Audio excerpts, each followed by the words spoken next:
தேவனுடைய பிரசன்னத்திலிருந்து அருமையான தேவனுடைய பிள்ளைகளை சிங்கப்பூர் ஏலிம் எழுப்புதல் ஊழியங்கள் சார்பிலே இந்த சிலுவை தியான செய்திக்குள்ளாக வாழ்த்தி வரவேற்பது பாஸ்டர் டேனியல் ராஜ், பாஸ்டர் சீலா டேனியல், பாஸ்டர் கிறிஸ்டி ஒலிவியா. இந்த செய்தியை கேளுங்கள். முழு செய்தியை கேட்க எங்களுடைய யூடியூப் சேனல் ஏலிம் ரிவைவல் என்பதை சப்ஸ்கிரைப் பண்ணி பயனடையுங்கள். கர்த்தர் உங்களை தொடர்ந்து இந்த சத்தியத்துக்குள்ளாக நடத்துவார். ஹல்லேலூயா. இன்று இந்த தொடரில் நாம் இதுவரை 3 தொடர்களை பார்த்திருக்கிறோம். இயேசு கிறிஸ்து சிலுவைக்கு முன்பதாக அவர் அடிக்கப்பட்டார், இரத்தத்தை சிந்தினார். சிலுவையை சுமந்து கொண்டு செல்கின்ற பொழுது அவர் இரத்தத்தை சிந்தினார். அதுக்கப்புறமாக சிலுவையில் தொங்கிய பொழுது இயேசு கிறிஸ்து இரத்தத்தை சிந்தினார் என்பதை குறித்து நம்ம தொடர்ந்து பார்த்து கொண்டு வருகிறோம். அதில் முக்கியமாக இன்றைக்கு இயேசு கிறிஸ்து ஆணிகளால் கடாவப்பட்ட கைகளிலே அவர் இரத்தம் சிந்தினார் என்று நம்ம பார்க்கிறோம். ஹல்லேலூயா. பாருங்க, அவர் சிலுவையிலே என்ன செய்தாங்க, அவருடைய கைகளிலே அவர் என்ன செய்யப்பட்டார், ஏன்னா ஆணிகளால் கடாவப்பட்டாங்க, ரத்தம் அவர் சிந்தினார் என்று நம்ம பார்க்கிறோம். ஏசாயா 49 அதிகாரம் வசனம் 16, ஐசாயா சாப்டர் 49 வெர்ஸ் 16, இதோ என் உள்ளங்கையில் உன்னை வரைந்திருக்கிறேன், உன் மதில்கள் எப்போதும் என் முன் இருக்கிறது. ஹல்லேலூயா. பாருங்க, இயேசு கிறிஸ்து இங்கே அவர் சிலுவையில் அறைவதற்கு முன்பாக தன்னுடைய கைகளை மகிழ்ச்சியோடு கூட சிலுவையில் அறையும்படியாக ஒப்பு கொடுத்தார். அவர் கைகளை அவர்களுக்கு ஒத்துழைப்பு கொடுக்காமல் இல்லை, மகிழ்ச்சியோடு அவங்க என்ன செய்தாங்க, கால்களை அவர் என்ன செய்தாங்க வச்சு அணி அடிக்க கால்களை இணைத்தாங்க. கைகளை அந்த சிலுவையில் 2 பக்கமாக அவர்கள் விரித்து அந்த கைகளிலே ஆணி அவர்கள் அடித்தார்கள். அவர் என்ன செய்தார்னா, இயேசு கிறிஸ்து அந்த கொடூரமான அந்த ஆணிகள் தன்னுடைய கைகளிலே கடாவும்படியாக அவர் நினைத்தார், அவர்கள் அங்கே ஒப்பு கொடுத்தார் என்று நாம் பார்க்கிறோம். ஹல்லேலூயா. ஏனென்றால் அந்த கையில் அடிக்கப்பட்டது ஆணின்னு சொல்ல முடியாது, ஆப்புகள்னு சொல்லலாம். மரத்தை வெட்டுவதற்கு நம்ம ஆப்பு வைக்கிறோம். ஏன்னா பார்த்தீங்கன்னா ஆப்பு தெரியும், மரம் வெட்டுறவங்க பார்த்தீங்கன்னா அப்படி இரும்பில் ஆப்பு வைத்திருப்பாங்க. அது அப்படிப்பட்ட ஒரு நீளமான ஒரு ஆப்பு. அதை என்ன செய்தாங்க, கைகளிலே அவர்கள் என்ன செய்தாங்க, அவர்கள் கைகளை வைத்து அடித்த பொழுது அது எவ்வளவு வேதனையாக இருக்கும். ஹல்லேலூயா. ஏனென்றால் தேவன் நம்மை உள்ளங்கையில் வரைந்திருக்கிறார், நம்முடைய மதில்கள் எல்லாம் அவருக்கு முன்பாக இருக்கிறது. ஹல்லேலூயா. பாருங்க, தேவனுடைய கரங்களை நினைத்து பாருங்க. ஆண்டவருடைய கரங்கள் எப்படிப்பட்ட கரங்கள்? களிமண்ணாகிய ஆதாமை மண்ணிலிருந்து வணைந்து ஜீவ சுவாசத்தை ஆண்டவர் ஊற்றினார். ஹல்லேலூயா. அப்படியாக மனிதனாக நம்மை ஆண்டவர் வணையக்கூடியவராக இருக்கிறார். ஹல்லேலூயா. அவருடைய கரங்கள், ஆண்டவருடைய கரங்கள் நம்மை வணைந்த கரங்கள். ஹல்லேலூயா. 7 நட்சத்திரங்களை தங்களுடைய கரங்களினால் ஏந்தி உள்ளவர் என்று அவரை குறித்து வெளிப்படுத்தினால் 1 அதிகாரம் 16 ரெவலேஷன் சாப்டர் 1 வெர்ஸ் 16 பார்க்கலாம். 7 நட்சத்திரங்களை தன்னுடைய கரங்களிலே ஏந்தியவர் என்று சொல்லி 7 குத்துவிளக்கின் மத்தியில் உலாவுகிற சர்வ வல்லவர் என்று அவரை குறித்து சொல்லப்பட்டிருக்கிறது. ஹல்லேலூயா. அந்த தேவன் தம்முடைய கரங்களிலே ஆணிகளை ஏற்றுக்கொண்டு நமக்காக இரத்தத்தை சிந்தினார். ஹல்லேலூயா. பாருங்க, சின்ன ஒரு ஊசி நமக்கு குத்தினா கூட எவ்வளவு வேதனை இருக்கும். ஆனால் கைகளிலே அந்த ஆப்பை வைத்து அடித்தா எவ்வளவு வேதனையாக இருக்கும். அந்த எலும்புகள் கை விரல்கள் அந்த எலும்புகள் உடையும், அது பயங்கர நரம்புகள் எல்லாம் வேதனையாக இருக்கும். ஹல்லேலூயா.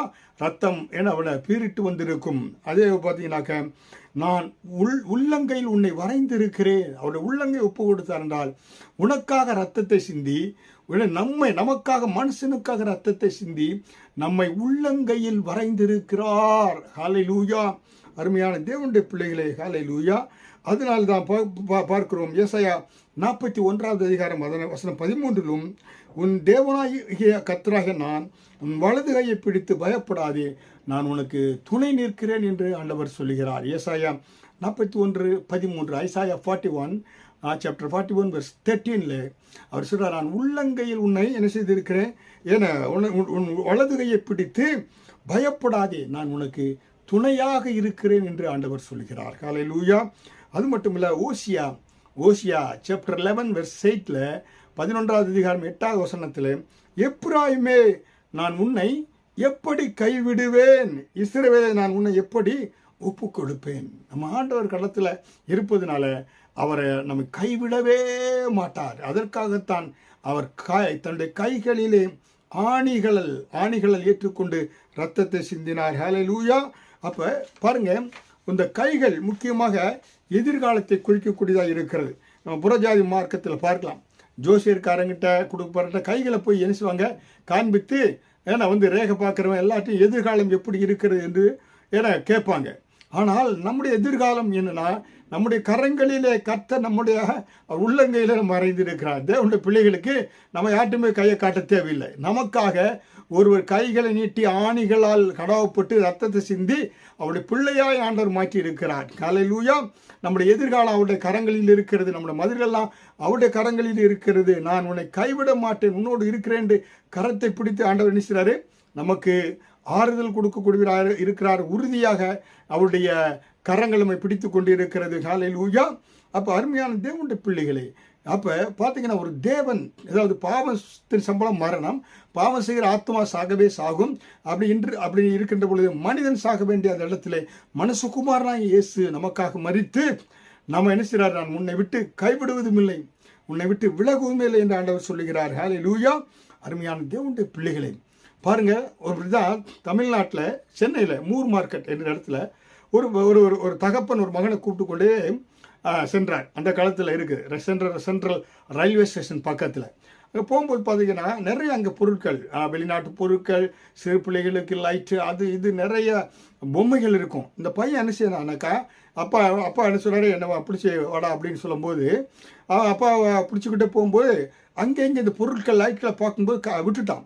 அப்பா போயிட்டாரு. அப்போ என்னடா பையனை கண்ணு திரும்பி வந்துட்டே என்ன பிடிச்சிக்கோடா, விட்டுறாதடா அப்படின்னு சொன்னார். அப்படியே போயிட்டு திரும்பி அவன் மிஸ் ஆகிட்டான். திரும்பி அப்பா அவனை பிடிச்சி, டே எனக்கு புத்தி இல்லை, இப்போ நான் என்ன செய்ய, ஒன்று என்ன பிடிச்சிக்கோன்னு சொன்னேன், என் கையை பிடிச்சி வந்த, அதே போல் நீ என்னுடைய பேன்ஸை பிடிச்சிட்டு கூட வந்த, ஆனால் நீ என்ன செய்ய அங்கங்கே பார்க்கும்போது விட்டு விட்டாய். இப்பொழுது நான் என் கரத்தாலே உன் கையை நான் பிடித்துக் கொள்கிறேன். இதுவரை உன் கையால் என்னை பிடிச்சிட்டு இருந்த விட்டுட்ட, இப்பொழுது என் கரத்தாலே நான் உன்னை பிடித்துக் கொள்கிறேன். நான் இப்போ எங்கே சென்றால் உன்னை நான் தர இழுத்துட்டு போவேன். என் கையை பிடியிலிருந்து நீ தப்ப முடியாது, நீ மிஸ் ஆக முடியாது என்று சொல்லி தகப்பன் மகனை கரம் பிடித்து அவனை கொண்டு வரான். அவன் தகப்பனுடைய கையிலிருந்து அவன் விடுபட முடியவில்லை. அதே போலத்தான் நாம் நம்முடைய ஆண்டவராகிய நமக்காக ரத்தம் சிந்தி கரங்களினால ரத்தங்களை சிந்தின அந்த இயேசுவின் இடத்துல உங்கள் கரத்தை ஒப்பு கொடுங்க. அவர் உங்களை கரம் பிடித்து நான் உன்னை விட்டு விலகுவதில்லை, கைவிடுவதுமில்லை என்று வாக்கு கொடுக்கிறார். இயேசு சிலுவையிலே சிந்திய ரத்தத்தை தியானிக்கின்ற பொழுது கரங்களிலே நாம் ஏன் ரத்தத்தை சிந்தினாரா, அவர் நம்முடைய கரத்தை பிடித்து இருக்கிறார். பரலோகம் கொண்டு போய் சேர்க்கிறவரை கைவிட மாட்டார். நான் உன்னை விட்டு விலகுவதில்லை, கைவிடுவதில்லை, உலகத்தின் முடிவு வரை நான் உன்னோடு கூட இருக்கிறேன் என்று வாக்கு கொடுக்கிறான். தியானிப்போம், தொடர்ந்து தியானிப்போம். ஆண்டவர் உங்களோடு கூட இருந்து உங்களை அற்புதமாக இயேசு கிறிஸ்து நடத்துவார். ஆமீன்.